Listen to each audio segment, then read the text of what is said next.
हमने देखना है रेनिन एंजियोटेंसिन एल्डोस्टेरोन सिस्टम।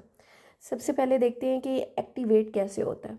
अब एक बंदा है, उसका हुआ एक्सीडेंट में उसका ब्लड लॉस हो गया काफ़ी सारा।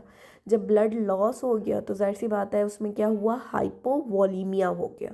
हाइपोवोलीमिया की वजह से जो ब्लड फ्लो टुवर्ड्स किडनी है वो डिक्रीज हो गया। नॉर्मल हमारी बॉडी में, नॉर्मल ह्यूमन बीइंग में कार्डिक आउटपुट का 25% जाता है किडनीज की तरफ ब्लड फ्लो, ठीक है। अब अगर ये ब्लड फ्लो हुआ डिक्रीज तो हमारे जो एफरेंट आर्टरियोल हैं इनके अंदर होते हैं स्पेशलाइज्ड टाइप के स्मूथ मसल सेल, जिन्हें हम क्या कह रहे हैं, JG cell, juxtaglomerular cell. इन्होंने क्या करना है, इन्होंने उस प्रेशर को डिटेक्ट करना है। ब्लड प्रेशर सेंसर है ये, उसके अंदर जो ब्लड फ्लो जा रहा है उसका प्रेशर ये डिटेक्ट करेंगे। जब देखेंगे कि इसमें ब्लड प्रेशर कम है तो इन्होंने रिलीज करना है रेनिन, ठीक है। और दूसरा, डिस्टल कन्वोल्यूटेड ट्यूब्यूल के अंदर अगर यही ब्लड फ्लो क्योंकि कम जा रहा है, अगर ब्लड फ्लो कम है तो जाहिर सी बात है इसी ब्लड के अंदर जो NaCl है वो भी कम होगा। अगर वो NaCl कम होगा तो क्या होगा, मैक्यूला डेंसा सेल उसे डिटेक्ट करते हैं। डिटेक्ट करके उन्होंने भी रिलीज़ करना है, क्या, रेनिन को रिलीज़ करना है, ठीक है। अब इन दोनों जगहों से क्या रिलीज़ हो गया, हमारे पास रेनिन रिलीज़ हो गया। रास सिस्टम एक्टिवेट कब होता है, या तो ब्लड प्रेशर कम होता है, ठीक है, इसे डिटेक्ट करते हैं रीनल बैरो रिसेप्टर, ठीक है। बैरो रिसेप्टर क्या है, बी से बैरो रिसेप्टर, बी से बड़ी जल्दी रिस्पॉन्स, बड़ी जल्दी तेजी से रिस्पॉन्स, स्पीडी रिस्पॉन्स करते हैं बैरो रिसेप्टर। जब देखेंगे कि रीनल ब्लड फ्लो कम है, ब्लड प्रेशर कम है, तो क्या होगा, रीनल बैरो रिसेप्टर एक्टिवेट हो जाएंगे। दूसरा, decrease NaCl delivery to macula densa cell. अगर डिलीवरी कम हो रही है तो उन्होंने क्या करना है, रिलीज करना है रेनिन को, एक्टिवेट कर देना है रस सिस्टम को। और दूसरा, जैसे ही हाइपोवोलीमिया होता है तो क्या, हमारा सिंपैथेटिक एक्टिविटी इंक्रीज हो जाती है, ठीक है। सिंपैथेटिक टोन इंक्रीज हो जाती है बाय β1 रिसेप्टर। अब हमारा जो लीवर है इसने क्या करना है, लीवर ने एंजियोटेंसिनोजन रिलीज करना है, ठीक है। ये एंजियोटेंसिनोजन कहाँ आ जाएगी, ब्लड के अंदर आ जाएगी। अब ये जो रेनिन रिलीज हुई थी इसने क्या करना है, इसी एंजियोटेंसिनोजन को कन्वर्ट कर देना है इनटू एंजियोटेंसिन 1, ठीक है। अब ये एंजियोटेंसिन 1 कन्वर्ट होती है into angiotensin 2 with the help of S, angiotensin converting enzyme, ठीक है, जो कि कहाँ से आ रहा है, हमारे लंग से आ रहा है और किडनी से। ये क्या करते हैं, ब्रेडिकाइनिन की ब्रेक डाउन भी करता है एस, ठीक है। अब फर्दर जो काम है वो सारा एंजियोटेंसिन 2 का है। एंजियोटेंसिन 2 अपने नाम से ही बता रहा है, एंजियो मतलब ब्लड वेसल, टेंसिन मतलब टेंस करता है, उसे कंस्ट्रिक्ट करता है। अब इस एंजियोटेंसिन 2 ने जाके एक्ट करना है ब्लड वेसल्स के ऊपर, ठीक है। और वहाँ पे इनके रिसेप्टर पड़े होते हैं ब्लड वेसल के ऊपर, उनका नाम क्या है, एंजियोटेंसिन 2 रिसेप्टर टाइप 1, ठीक है। वहाँ पे जाके इन्होंने क्या करना है, वेजो कंस्ट्रिक्शन करनी है। जितना एरिया कम होगा, जितना स्पेस कम होगी, उतना स्पीडली ब्लड जाएगा ना, वेजो कंस्ट्रिक्शन करेगा, ठीक है।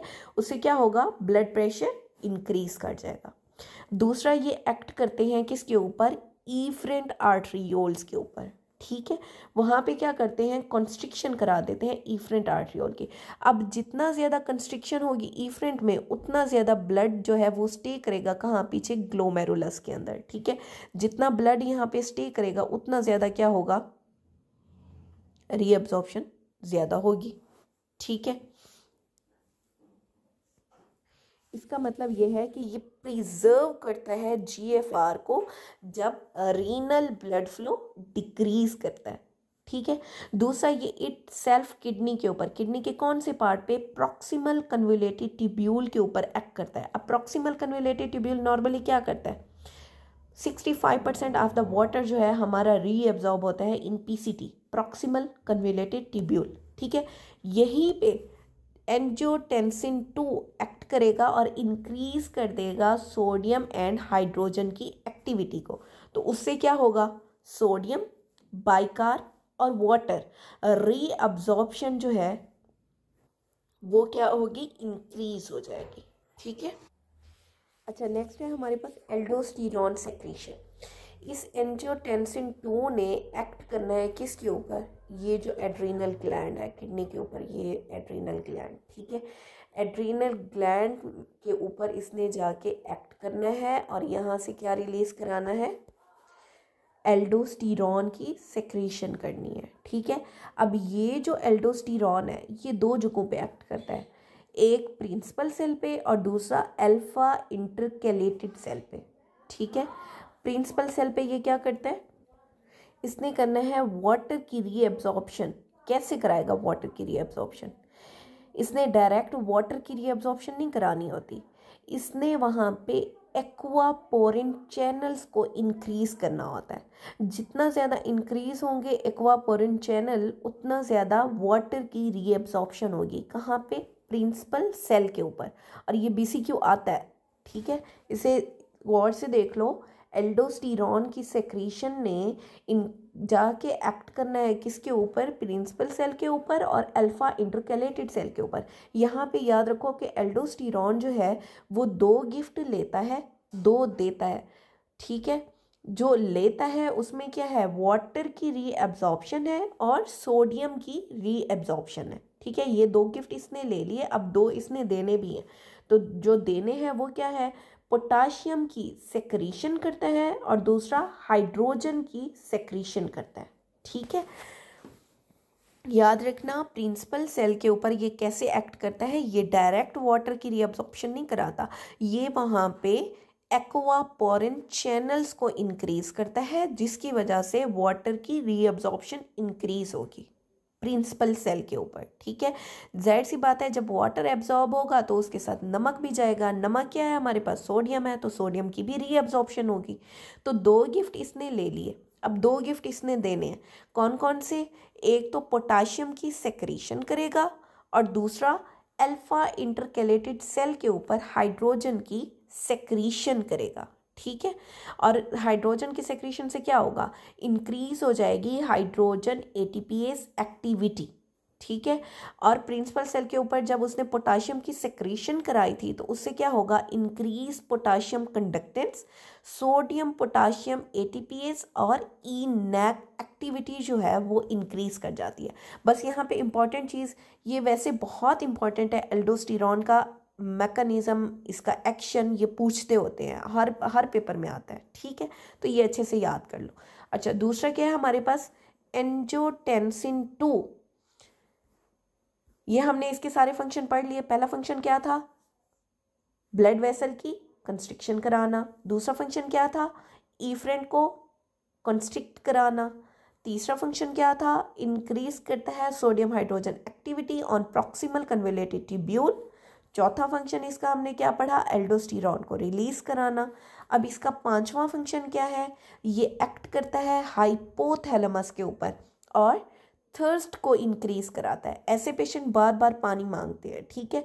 उससे क्या होगा, जब थर्स्ट इंक्रीज होगी, पानी पिएंगे तो पानी की रीअब्जॉर्प्शन ज़्यादा होगी, वाटर रीअब्जॉर्प्शन जब ज़्यादा होगी तो ब्लड प्रेशर इंक्रीज करना शुरू कर देगा, ठीक है। अच्छा, दूसरा ये एक्ट करता है हमारे पोस्टीरियर पिट्यूटरी पे। पोस्टीरियर पिट्यूटरी क्या रिलीज करेगा, ADH रिलीज करेगा। ADH क्या है, anti diuretic hormone. Simple words में हम इसे याद रखते हैं, ये है पानी बचाओ मुहिम। एंटी डायूरेटिक हार्मोन, इसने पानी बचाना है, ये है पानी बचाओ मुहिम, ठीक है। इसने एक्ट करना है प्रिंसिपल सेल के ऊपर। फिर वही काम कि इसने क्या करना है, वाटर की रीअब्जॉर्प्शन को इंक्रीज कर देना है। कैसे इंक्रीज करेगा, via aquaporin channel. Aquaporin channel को जितना ज़्यादा इंक्रीज करता जाएगा उतना ज़्यादा क्या होगा, रीअब्जॉर्प्शन इंक्रीज हो जाएगी, किसकी, वाटर की, ठीक है। और दूसरा क्या करता है, ये सोडियम की रीअब्जॉर्प्शन। मैंने कहा था कि अगर वाटर एब्जॉर्ब होगा तो उसके साथ नमक भी एब्जॉर्ब होगा, वाटर और नमक दोनों एब्जॉर्ब हो गए, ठीक है। और सेक्रीशन किसकी कराएगा, पोटाशियम की सेक्रीशन कराएगा, ठीक है। ये सारा कुछ किसके ऊपर हो रहा है, रीनल सेल्स के ऊपर हो रहा है। आई होप इतना क्लियर है। अब हम इसे थोड़ा सा इसकी डिटेल फिर से देख लेते हैं। रेनिन, रेनिन कहाँ से रिलीज हो रही है, सेक्रेटेड बाय JG सेल। कैसे, in response to decrease renal perfusion pressure जो कि डिटेक्ट होता है इन द एफरेंट आर्ट्रियोल। मैंने आपको बताया था कि एफरेंट आर्ट्रियोल के ऊपर स्पेशलाइज्ड टाइप के सेल्स होते हैं जिन्हें आप जेजी सेल कहते हैं, जक्स्ट्रा ग्लोमेरुलर सेल। उन्होंने क्या करना है, डिटेक्ट करना है कि रीनल परफियन प्रेशर कम हो गया, तो वो रिलीज करेंगे रेनिन को। इंक्रीज रीनल सिंपैथेटिक डिस्चार्ज, जाहिर सी बात है जब ब्लड फ्लो कम है तो सिंपैथेटिक एक्टिविटी ज़्यादा हो गई है। वो कौन से हैं, बीटा 1 इफेक्ट की वजह से। और दूसरा, अगर ब्लड फ्लो कम है to the distal convoluted tubule तो उन्हें पता चलेगा मैक्यूला डेंसा सेल की वजह से कि डिक्रीज हो चुका है NaCl डिलीवरी, ठीक है, to the macula densa cell. तो वो क्या रिलीज करेगा, रेनिन रिलीज करेगा, ठीक है। नेक्स्ट है हमारे पास एंजियोटेंसिन कन्वर्टिंग एंजाइम। ये क्या करता है, कैटालाइज करता है एंजियोटेंसिन 1 को टू एंजियोटेंसिन 2। ये हमने ऊपर देखा है, देखो एस, इन्होंने क्या किया, एंजियोटेंसिन 1 को कन्वर्ट कर दिया इनटू एंजियोटेंसिन 2। यही चीज नीचे लिखी हुई है, ठीक है। लोकेटेड इन मैनी टिश्यू, कहाँ कहाँ पे होता है, देखो लंग्स में देख लिया हमने, किडनी में देख लिया। अच्छा, but conversion occur most extensively कहाँ पे होगा, in the lungs. Produced by vascular endothelial cell in the lungs. Lungs के जो वेस्कुलर एंडोथेलियल सेल हैं वहाँ से मेनली क्या प्रोड्यूस होता है, एस, एंजियोटेंसिन कन्वर्टिंग एंजाइम। दूसरा हमने देखा एंजियोटेंसिन 2। एंजियोटेंसिन 2 क्या करता है, maintain blood volume and blood pressure, ठीक है। कैसे मेंटेन करता है, किस किस पे एक्ट करता है, ये हमने सारे उसके फंक्शन देख लिए। अफेक्ट बेरो receptor function, limit reflex bradycardia which would normally accompany it's pressure effect. अब रिफ्लेक्स ब्रेडिकार्डिया होता क्या है, रिफ्लेक्स ब्रेडिकार्डिया कहते हैं कि हार्ट रेट को इसने डिक्रीज करना है इन रिस्पॉन्स टू बेरो रिसेप्टर रिफ्लेक्स, ठीक है, इसे हम कह रहे हैं रिफ्लेक्स ब्रेडिकार्डिया। नेक्स्ट है हमारे पास ADH। ADH ये क्या है, वेजोप्रेसिन है। दूसरा इसका सिंपल नेम मैंने क्या याद कराया, पानी बचाओ मुहिम, ठीक है। इसने क्या करना है, प्राइमरली रेगुलेट सीरम ऑस्मोलैलिटी। ये बहुत इंपॉर्टेंट है, इसका फंक्शन याद रखो। इसने क्या करना है, ADH ने प्राइमरली रेगुलेट करना है सीरम की ऑस्मोलैलिटी को। नॉर्मल सीरम ऑस्मोलैलिटी कितनी होती है, 285 टू 295 मिली ऑस्मोल पर किलोग्राम वाटर। याद रखना ऑस्मोलैलिटी किलोग्राम्स में होती है, ऑस्मोलैलिटी एल वाली किसमें होती है, किलोग्राम्स में होती है, ठीक है। इसने रेगुलेट करना है सीरम ऑस्मोलैलिटी को। Also response to low blood pressure state, stimulate करता है reabsorption of water in collecting duct. कैसे स्टिमुलेट करेगा, ये इंक्रीज करता है एक्वापोरिन चैनल को। Also stimulate reabsorption of urea in the collecting duct to maximize corticopapillary osmotic gradient, ठीक है। अच्छा, नेक्स्ट क्या पढ़ा हमने, एल्डोस्टेरॉन। एल्डोस्टेरॉन कहाँ से रिलीज हुआ, एड्रीनल ग्लैंड से, ठीक है। अब इस एल्डोस्टेरॉन ने क्या किया, प्राइमरली रेगुलेट करता है extra cellular fluid volume and sodium content को।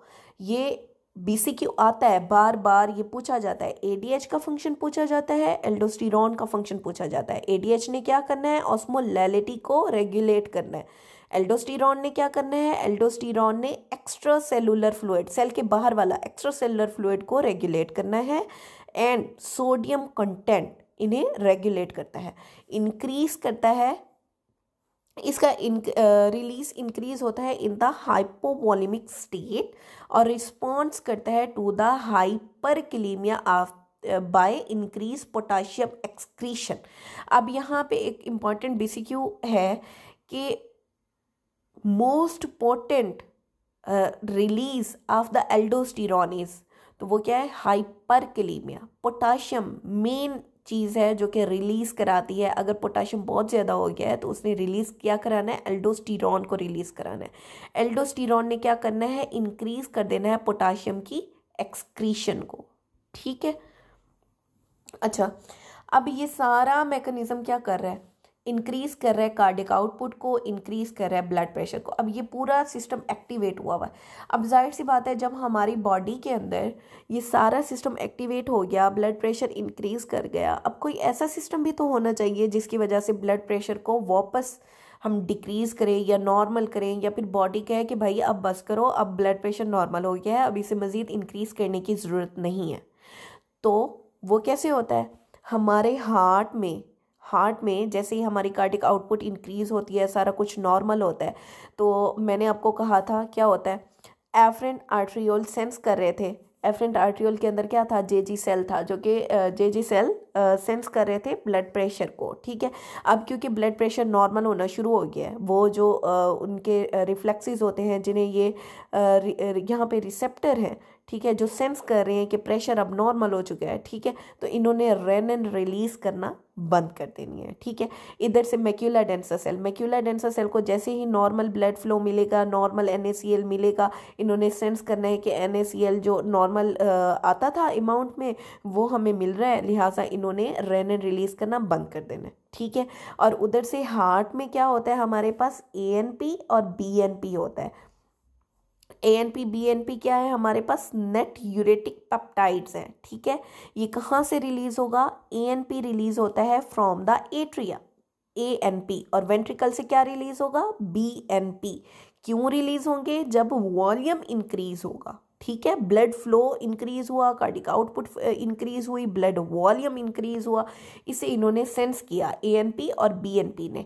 इन्होंने इनहिबिट कर देना है रेनिन एंजियोटेंसिन एल्डोस्टेरॉन सिस्टम को, ठीक है, और साथ में स्मूथ मसल को रिलैक्स करना है। कैसे रिलैक्स करेंगे, वाया साइक्लिक GMP, ठीक है। जब ये उन्हें रिलैक्स कर देंगे तो क्या होगा, GFR इंक्रीज हो जाएगी, रेनिन रिलीज होना डिक्रीज हो जाएगा, और ये डायलेट करेगा एफरेंट आर्ट्रियोल को, और साथ में प्रोमोट कर देता है नेट यूरेसिस को। जितना ज़्यादा नेट यूरेसिस होगी उतना क्या होगा, नॉर्मल की तरफ आएगा BP, ठीक है, क्योंकि वॉल्यूम तब इंक्रीज था जब ये एक्टिवेट हुए। अब BP जो है वो कहाँ होगा, नॉर्मल की तरफ, टूवर्ड्स नॉर्मल। आई होप इतना समझ आ गया आपको। नेक्स्ट है हमारे पास JG apparatus, juxta glomerular apparatus. ये वैसे हमने अभी पढ़ लिया हुआ है, एक दफ़ा इसे रीड आउट कर लेते हैं। इसमें क्या होता है, consist of mesangial cell, JG cell क्या है, modified smooth muscles of the afferent arteriole and the macula densa क्या है, NaCl सेंसर है, जो कि लोकेट है in the distal convoluted tubule. ये सब हमने पहले पढ़ लिया हुआ है, ठीक है। JG cell secrete renin in response to decreased renal blood pressure and increase sympathetic tone by beta 1। याद रखना sympathetic tone कब इंक्रीज होती है, beta 1 रिसेप्टर्स की वजह से, ठीक है। और इसमें दो चीज़ें हमने कौन सी पढ़ ली, JJ सेल पढ़ लिया और मैक्यूला डेंसा सेल पढ़ लिया। मैक्यूला डेंसा सेल सेंस करता है decrease NaCl delivery towards DCT, increase करता है रेनिन के रिलीज को, और इफरेंट आर्ट्रियोल की वेजो कंस्ट्रिक्शन कराता है, जिसकी वजह से क्या होगा, GFR इंक्रीज हो जाएगी।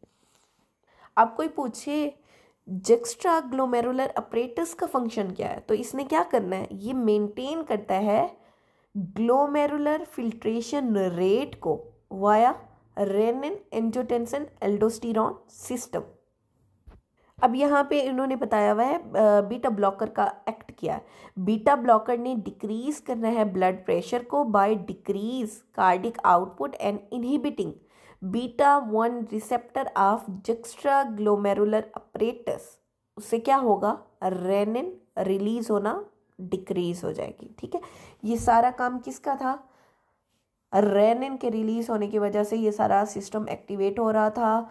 वहाँ से क्या बन रहा था, एंजियोटेंसिन 2 ने जाके ये सारे एक्ट किए, और साथ में क्या किया, एल्डोस्टेरॉन की सेक्रेशन को रिलीज कराया। एल्डोस्टेरॉन का हमने फंक्शन देख लिया, ठीक है। 2 गिफ्ट लेता है, 2 गिफ्ट देता है, इसे आपको याद रहेगा। इसने क्या करना है, सोडियम की रीअब्जॉर्प्शन करानी है, और साथ में वाटर रीअब्जॉर्ब होगा, और जो सेक्रेशन होगी वो किसकी होगी, पोटाशियम की और हाइड्रोजन की। अब यहाँ पे हम हाफ लाइफ भी डिस्कस कर लेते हैं। हमारे पास जो एंजियोटेंसिनोजिन है, ये कन्वर्ट हुआ था एंजियोटेंसिन 1 में, वहाँ से एंजियोटेंसिन 2 बना, एंजियोटेंसिन 3 भी होता है, एंजियोटेंसिन 4 भी होता है, लेकिन मेनली ये लोग पूछते हैं half life of the angiotensin 2 कितना होती है। Half life of angiotensin 2 is 15 to 30 second. इसके अलावा एल्डोस्टीरॉन की हाफ लाइफ पूछते हैं। एल्डोस्टीरॉन की हाफ लाइफ है 20 मिनट्स, ठीक है। और रेनिन की हाफ लाइफ कितना है, 10 to 15 मिनट्स। ये आपकी बुक में नहीं लिखा हुआ, सेपरेटली लिख लो। आई होप चीज़ें अभी तक आपको समझ आ गई होंगी। मैं 2-4 क्वेश्चन बता रही हूँ, कोशिश करो कि इनके आंसर दो, ठीक है। एंड में वैसे मैंने बता ही देना है, सुन रहे हैं तो साथ साथ आंसर करते जाएं। वेसल्स की वेजो कंस्ट्रिक्शन कौन कराता है। Vascular vasoconstriction caused bye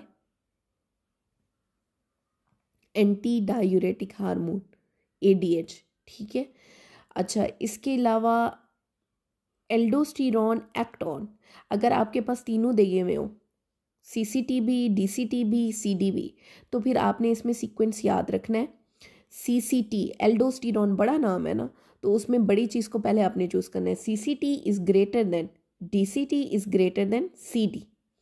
और ADH किसके ऊपर एक्ट करेगा, ADH, क्योंकि वर्ड ये एल्डोस्टीरॉन से छोटा है, तो इसे आपने स्टार्ट करना है CD से। CD is greater than DCT is greater than CCT। अब आप ये ऑब्जर्व करो, हमने दरमियान में DCT को रखा कॉमन, ठीक है। CCT is greater than DCT is greater than CD, ये किसका फंक्शन है, एल्डोस्टीरॉन का, ठीक है। अगर का फंक्शन बताएं ADH का, तो इसने सबसे पहले किसके ऊपर एक्ट करना है, CD is greater than, DCT को हमने दरमियान में ही रखा हुआ है दोनों में, ठीक है, इज़ ग्रेटर देन CCT। अच्छा, इसके अलावा रेनिन सेक्रीशन कहाँ से हो रही थी, JG सेल से, ठीक है। अच्छा, और renin secretion is inhibited by, कौन इनहिबिट कर रहा था, तो मैंने आपको कहा था जब वॉल्यूम इंक्रीज होगा तो इसे सेंस कौन करेगा, ANP BNP, तो कौन इनहिबिट करेगा, ANP is greater than angiotensin 2, ठीक है।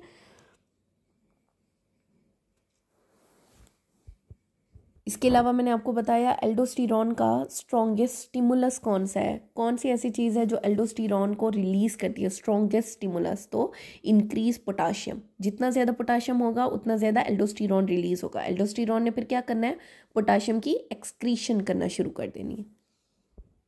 अच्छा चलो, नेक्स्ट हम देखते हैं किडनी हार्मोन और उसके फंक्शन, ठीक है।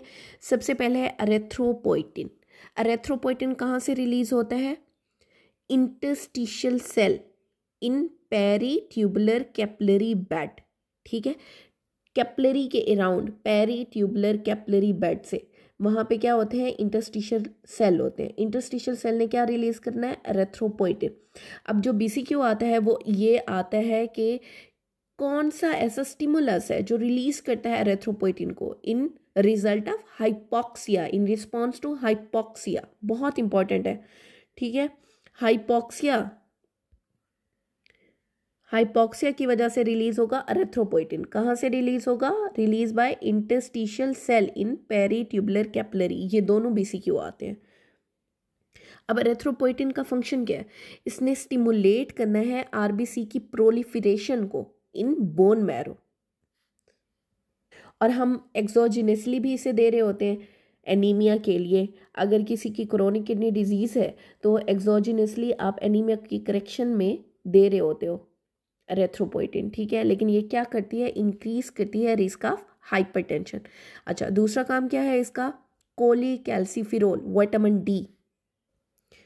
अब इसने क्या करना है, proximal convoluted tubule cells convert करते हैं 25 हाइड्रोक्सी विटामिन D3 को 125 OH2 विटामिन D3, जिसे हम क्या कह रहे हैं, कैल्सी ट्राइयोल कह रहे हैं। अब कैल्सी ट्राइयोल क्या है, ये हमारी active form of vitamin D3 है। आप कोई पूछे कि active form of vitamin D3 क्या है, तो वो क्या है हमारे पास, कैल्सी ट्राइयोल। कैल्सी ट्राइयोल को क्या कह रहे हैं हम, 125 OH होल 2, ठीक है, ये BCQ आया हुआ है।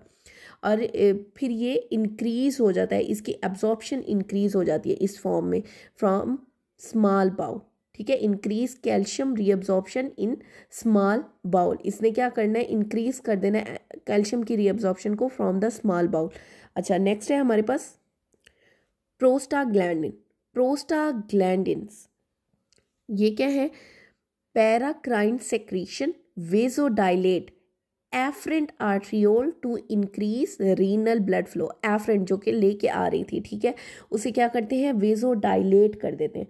अब पैराक्राइन होता क्या है, अब पैराक्राइन जो है वो एक जगह से रिलीज होगा तो वो अपने नेबरिंग जो सेल्स हैं उनके ऊपर एक्ट करता है, ठीक है, ब्लड में, ब्लड फ्लो में नहीं जाता, अपने नेबरिंग सेल के ऊपर एक्ट करता है। और ये पैराक्राइन का फंक्शन पूछा होता है कि पैराक्राइन ग्लैंड्स जो है या हार्मोन जो है वो कैसे एक्ट करते हैं। ये ब्लड फ्लो के अंदर नहीं जाते, ये नियर बाय या नेबरिंग सेल्स जो है उनके ऊपर एक्ट करते हैं। अब जो हम एनसिड ले रहे होते हैं वो क्या करते हैं, वो ब्लॉक कर देते हैं रीनल प्रोटेक्टिव प्रोस्टाग्लैंडिन सिंथेसिस को। उसकी वजह से क्या होगा, constriction of the afferent arteriole होगी। अब क्योंकि एफरेंट आर्ट्रियोल कंस्ट्रिक्ट करें, ये रहे हमारे एफरेंट आर्ट्रियोल, ठीक है, ये हमारा ग्लोमेरुलस था और उसके बाद ये इफरेंट। अब यहाँ पे कंस्ट्रिक्शन हो गई है तो उसकी वजह से क्या होगा, GFR कम हो जाएगी, डिक्रीज GFR, ठीक है। ये किस में होता है, result in acute kidney injury in low renal blood flow state. जाहिर सी बात है जब यहाँ पे कंस्ट्रिक्शन आ गई है तो blood flow towards the glomerulus कम हो जाएगा, GFR भी कम हो जाएगी, ठीक है, तो उसकी वजह से क्या होगा, एक्यूट किडनी इंजरी होगी। अच्छा, नेक्स्ट है हमारे पास डोपामीन। डोपामीन कहाँ से सेक्रेट होता है, मोस्ट इंपॉर्टेंट है, इसे याद रखो, secreted by PT cell. PT cell क्या है हमारे पास, पोस्टीरियर ट्यूबरकुलम सेल। और दूसरा, एक तो posterior tuberculum cell of brain और दूसरा क्या, किडनी, ठीक है, किडनी के कौन से, प्रॉक्सिमल ट्यूब्यूल जो है वो सेक्रेट करते हैं डोपामीन को। अब ये क्या करता है, प्रोमोट करते हैं नेट यूरेसिस को एट लो डोज। इसने डायलेट करना है इंटरलोब्यूलर आर्टरीज को, ठीक है, एफरेंट आर्ट्रियोल्स, इफरेंट आर्ट्रियोल्स, इन सब के ऊपर एक्ट करके इसने क्या करना है, इंक्रीज करना है रीनल ब्लड फ्लो को। Little or no change in the GFR, GFR के ऊपर कोई इफेक्ट नहीं होता, ठीक है। एट हाई डोज अगर आप दें तो ये एक्ट करता है एज अ वेजो कंस्ट्रिक्टर। अब ये मोस्ट इंपॉर्टेंट फंक्शन है डोपामीन का। लो डोज के ऊपर इसने क्या करना है, GFR के ऊपर कोई इफेक्ट नहीं करना या फिर लिटिल इफेक्ट करना है और इंक्रीज करना है रीनल ब्लड फ्लो को। जबकि हाई डोज के ऊपर इसने क्या करना है, एक्ट करना है एज अ वेजो कंस्ट्रिक्टर। अगर कोई क्वेश्चन है, कोई क्वेरी है, कुछ समझ नहीं आ रहा तो वो आप कमेंट बॉक्स में पूछ सकते हैं मुझसे। Thank you.